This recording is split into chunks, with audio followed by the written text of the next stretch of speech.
Okay, let's do this thing. We're experts in fascism. We're leaving the US. This is from the New York Times, and it says here, fascism is here. Trust us. Yeah. Trust the science or trust the fascism experts. Guys, as always, welcome to More Survival's channel. As you know, my name is Fernando. I've been doing this survival and preparedness for over 20 years now. I was actually born during a military regime in Argentina. Don't remember much. I do remember a couple of things, though. For example, I do remember my parents being very scared about leaving the house without papers. I do remember the fear of that sort of thing. So, for example, we were going somewhere. I remember being in the back seat, and my dad would say, "Oh, I forgot my wallet. Oh, no, we're going back. You cannot leave your house without your documents," right? I was thinking, wow, why? What happens if you leave your house without your documents? Well, it was still a time in which that not having your papers could get you in trouble with the military running the country. I've also done plenty of videos about relocating, bugging out of your country entirely, which I have done. I moved around as a kid a lot, so it's not something that's strange to me. I actually find it quite, it's something I actually like, having experiences in different places, so not a problem with that. But I do wonder, is it really the case that the United States has become a fascist regime? I have no dog in this fight. I'm not American. I did not vote for anyone. I'm not an anti-Trumper. I'm not a pro-Trumper. I just try to analyze reality as objectively as possible. So that's what we're going to do here. Let's get to it. I'm a historian of totalitarianism. The music. I look at fascist rhetoric. I've been thinking about the sources of the worst kinds of history for a quarter of a century. Experts say the constitutional crisis is here now. The Trump administration deporting hundreds of... This is from El Salvador. I think they should ask people from El Salvador how they feel about Bukele, who, by the way, even though he jokes about it, he's not a dictator. He's been very much voted into office with an overwhelming majority. Why? Because he managed to do this. In El Salvador, it was impossible to live. It went from being one of the most dangerous places in the world to one of the safest places in all of the American continent. Men without a trial. A massive purge at the FBI to make people afraid of speaking out against him. Oh, lady. They're moving abroad. I'm leaving to the University of Toronto because I want You're moving next door. You're going to fucking Canada to do my work without the fear that I will be punished for my words. The lesson of 1933 is you get out sooner rather than later. 1933. I've spent a lot of time in the last decade trying to prepare people if Trump were elected once, let alone twice. Look what happened. Is this crazy? I did not flee Trump, but if people are going to leave the United States or leave American universities, there are reasons for that. I'll give it the university thing, especially with criminalizing, especially. You know what? I'll give them this. The idea of criminalizing the critical speech about certain foreign nations that are not even the U.S., that's fucked up. I think that's very dangerous. I think that's a huge issue. Why the hell is it that criticizing a foreign government in the United States gets you in trouble within the United States? Yeah, that's weird. One thing you can definitely learn from Russians Is that it's essential to set up centers of resistance in places of relative safety. we want to make sure that if there is a political crisis in the U.S., that Americans are organized. We've just gotten started. You haven't even seen anything yet. It's all just kicking off. My colleagues and friends, they were walking around and saying, we have checks and balances, so let's inhale, checks and balances, exhale, checks and balances. And I thought, my God, we're like people on the Titanic saying our ship can't sink. We've got the best ship, we've got the strongest ship, we've got the biggest ship, our ship can't sink. And what you know as a historian is that there is no such thing as a ship that can't sink. These people are what, like, they're from the academia, they're intellectuals. Lady, you only now realize that anything can sink, and again, it's the metaphor for any country can go through bad times. You only now realize that. It really took you that long, and all of it. We're the biggest ship. Like, yeah, the American exceptionalist thing of, yeah, no one is as good as we are. At what? There's a saying in Spanish, like for taste flavors, right? So what's better? What's better, chocolate or strawberry? Well, it's a matter of what you like best, right?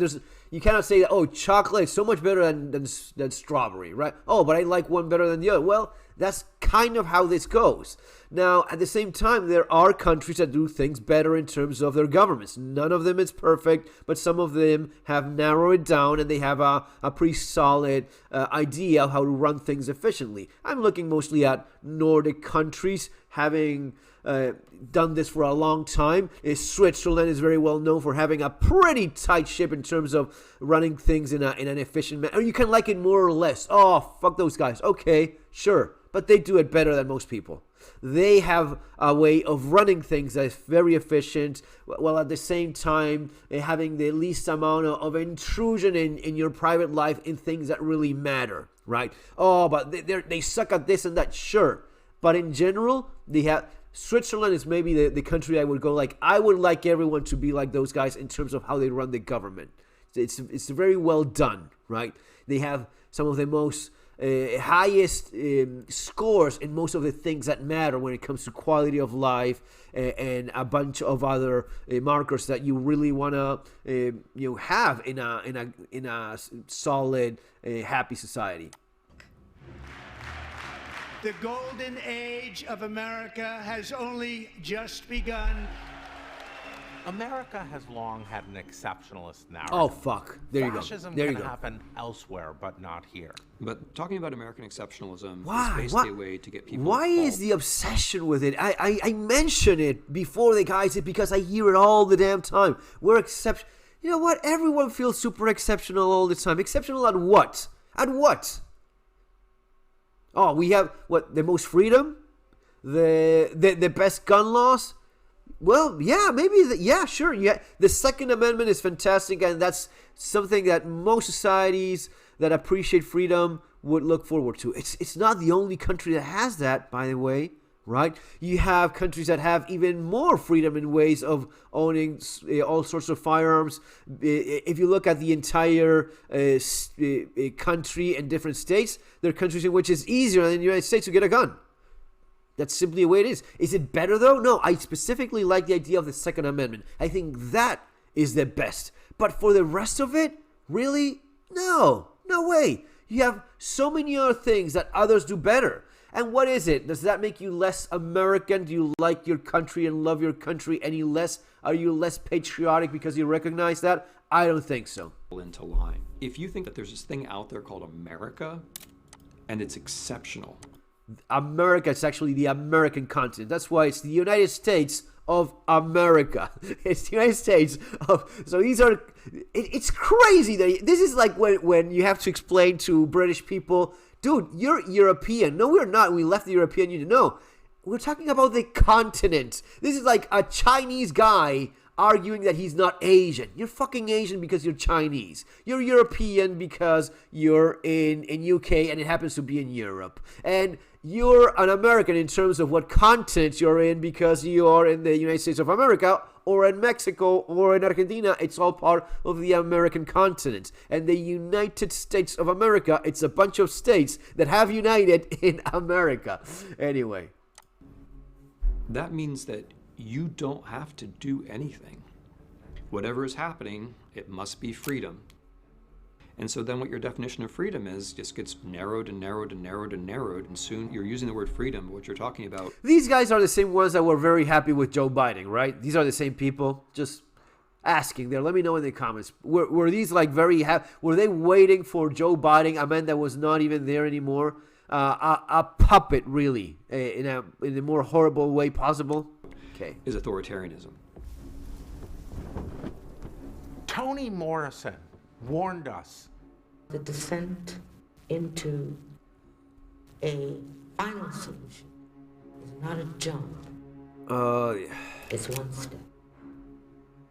And then another. And then another.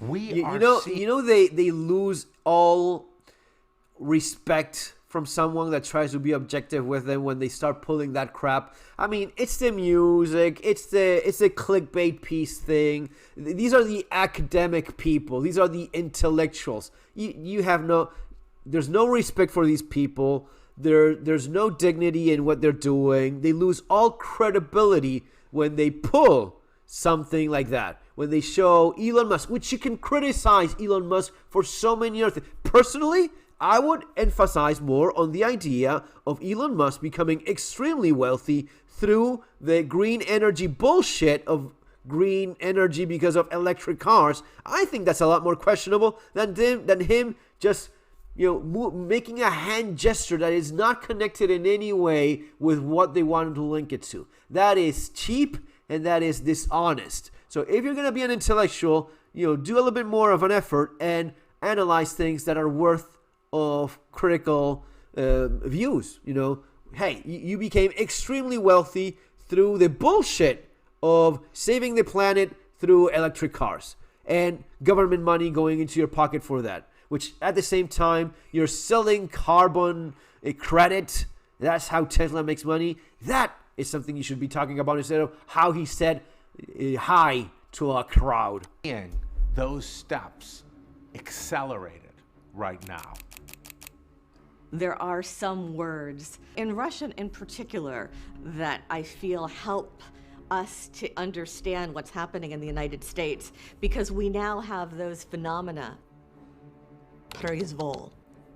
It's the idea that the powers that be can do anything they want to you, and you have no recourse. This is not new in the United States. The United States has always been, well, not always, but for as long as it's always been an extremely large, overinflated big brother government that's been the case. It just so happens that now you're not the one holding the stick, and that's why you don't like it. This not knowing who is next creates a state of paralysis in society. The Tufts student whose visa was removed because she co-authored an article in the Tufts student newspaper. I'll give them this. This is fucked up. The idea, you know what? Again, keeping it honest and objective, it is extremely concerning that a government, in this case the United States, is going after people, arresting and criminalizing the criticism of not the United States, which would be fucked up already. No. It's not just, they're criminalizing the criticism of a foreign government. What the fuck is all of that about? Why? Why is it that I cannot criticize that other government in the United States? Okay, that is... I thought, what would I do if guys in masks tried to grab my student? Would I scream? Would I run away? Would I try to pull the mask off? Would I try to videotape the scene? Would I try to pull the guys off of her? Yeah, maybe I would get scared and run away. The truth is, I don't know. Not knowing terrified me. It's a deliberate act of terror. It's not necessary. It's just being done to create a spirit of us and them. Продажность. It's a word in Russian for corruption, but it's larger than corruption. It refers to a kind of existential state in which not only everything but everyone can be bought or sold. Critics are calling this a quid pro quo deal between Adams and President Trump. I'm committed to buying and owning Gaza. He made $2.5 billion today, and he made $900 million. There's an expression in Polish. I found myself at the very bottom, and then I heard knocking from below. In Russian, that gets abbreviated to there is no bottom. We cannot allow a handful of communist radical left judges to obstruct the enforcement of our laws. What starts to matter is not what is concealed, but what has been normalized. There's no limit to the depravity. President Trump did not rule out the possibility of a third term. And the sadism. The White House released this video titled ASMR, Illegal Alien Deportation Flight. And the... What is wrong with deporting illegal, you want to call them illegal immigrants? Okay, call them, the key word is still illegal. You're breaking the law. You should get the hell out of there. You didn't get the hell out of there, okay, you're dragged out of there, right? And you're dragged into what, El Salvador prison. And I'm sure that some, some poor bastard got now. The only, and this is something they're not even mentioning. There's been people that were American citizens that got arrested by mistake and spent over a week arrested in the United States being U.S. citizens. This is something I've addressed in my channel. This is something I've explained years, over a decade ago when I was writing this stuff. But by the way, you probably want to get, especially these days, Surviving the Economic Collapse, 3 survival skills, and for this one, bugging out and relocating, yeah, if you want to bug out of wherever you are and whatnot.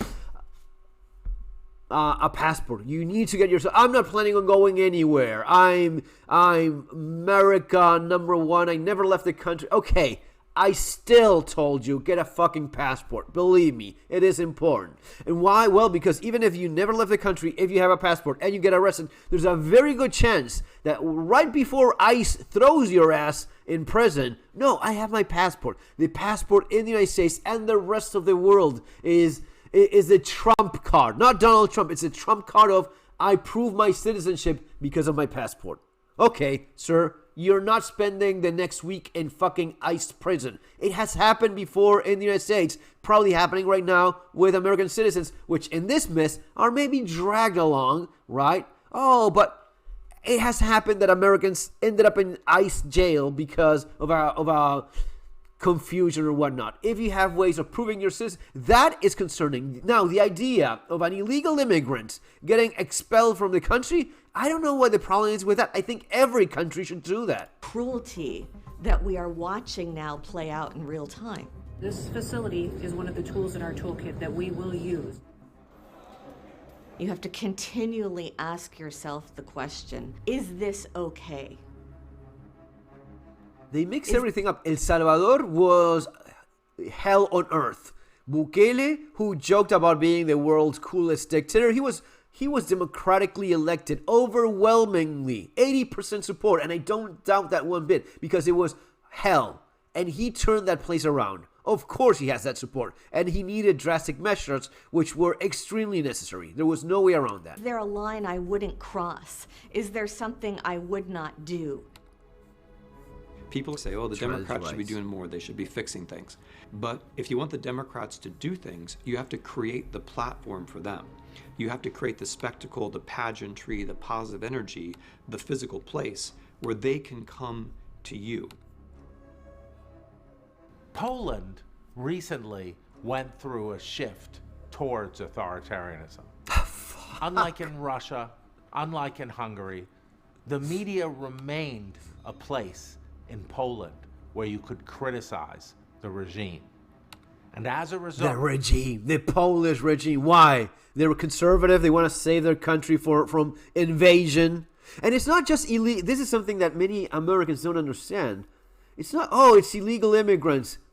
It may well be legal. That does not make it any better. If you're legally invaded and you're legally disappearing as a people, as a nation, as a national identity, you're getting exterminated legally. That does not make it any better, right? So illegal immigration is bad. Legal invasion is also terrible. That should not happen, right? And that's what Polish people are fighting against. They're saying, no, we're not allowing it illegally or legally anymore. We're protecting our country, our identity, and there's nothing wrong with it. Oh, that's national. Well, yeah, they like being Polish. What, you don't like being Polish? Don't go to fucking Poland if you don't like Polish people, right? And not only that, they have a very real Russian threat that is surrounding their country. Of course, they are having a different view of things. But these people, these experts on fascism, this just, you know what? This shows how bad academia is in the United States. It is pathetic. Education in the United States is rock bottom. These are the experts. Fuck. Democracy returned. The moral of Poland is that our democratic institutions, the media, the university, and the courts are essential. You know you're living in a fascist society when you're constantly going over in your head the reasons why you're safe. What we want is a country where none of us have to feel that way. Okay, so it's about your feelings. I see a bunch of 10% truth of what they said. I will give them that, especially the idea of, well, you know exactly what I mean. And if you don't, you probably don't need to know. But I see mostly a bunch of crybaby liberals upset that did not get things their way, that someone else won. Are there very concerning things about Trump? Yes. The tariff war was idiotic and is still ongoing, and the plane that's basically open air bribing, that's insane. But you cannot say this was not happening before. And the idea that we're leaving the U.S. Well, leave, fucking leave. What? I don't think most people will care that you're leaving. Maybe it's good for you. Maybe you will like living in Canada or wherever the hell it is that these people end up in, right? There's nothing all that bad. I've done it a bunch of times. Still here, very happy. Going through life, awesome, very nice. Everything is great, right? So I see here 90% crybaby liberals, 10%, I'll give them that. No, Bukele is not a dictator. He actually saved his country. And Trump has screwed up here and there a bunch of times. Yes, of course. Is it any worse than it was before? No. Except for a couple things that make you go, what the hell is going on there? I don't see what they apparently are so scared about. Guys, see you next one. Take care.